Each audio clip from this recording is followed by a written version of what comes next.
Nagsagawa ng reenactment ang PNP at NBI sa lugar na pinangyarihan ng umano'y pananambang sa convoy ng naarestong leader at miyembro ng Uzamis Robbery Hold-Up Group sa San Pedro, Laguna.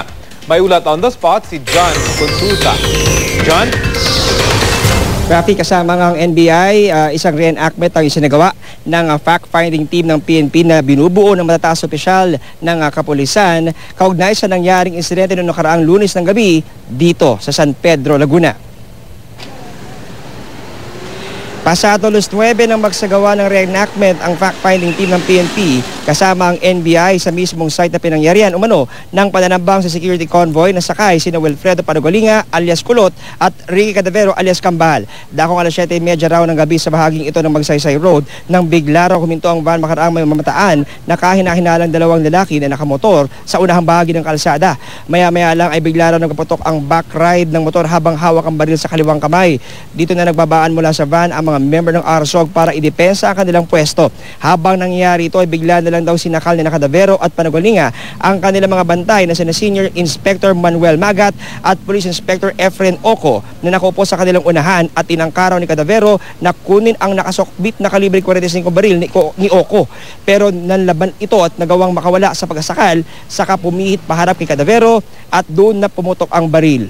Mula sa likuran ay pasugod na sumaklolo ang mga sakay ng backup na Pajero ng van.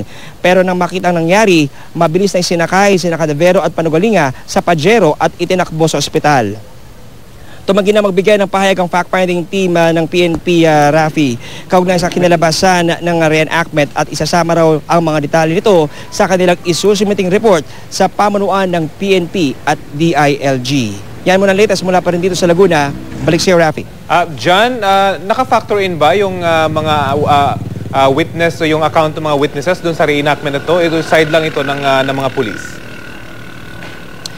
Rafi, doon sa ating nakita kanina, no, tanging ito'y side lamang ng kapulisan, yung side ng mga member ng RSOG, yung isinagawa dito dahil matatandaan natin, yun namang account ng mga witnesses na ating natuntun kasama nga itong NBI at CHR kahapon ay sinasabi nila na hindi motor kung hindi mga sasakyan yung kanila nakitang nakabalagbag, nakaharang doon sa daan na sana ay doon yung direksyon sana noong van kung saan nakasakay si Cadavero.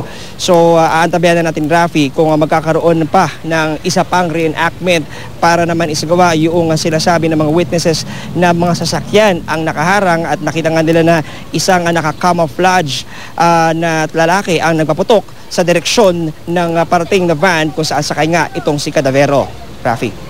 Okay, maraming salamat, John Consulta.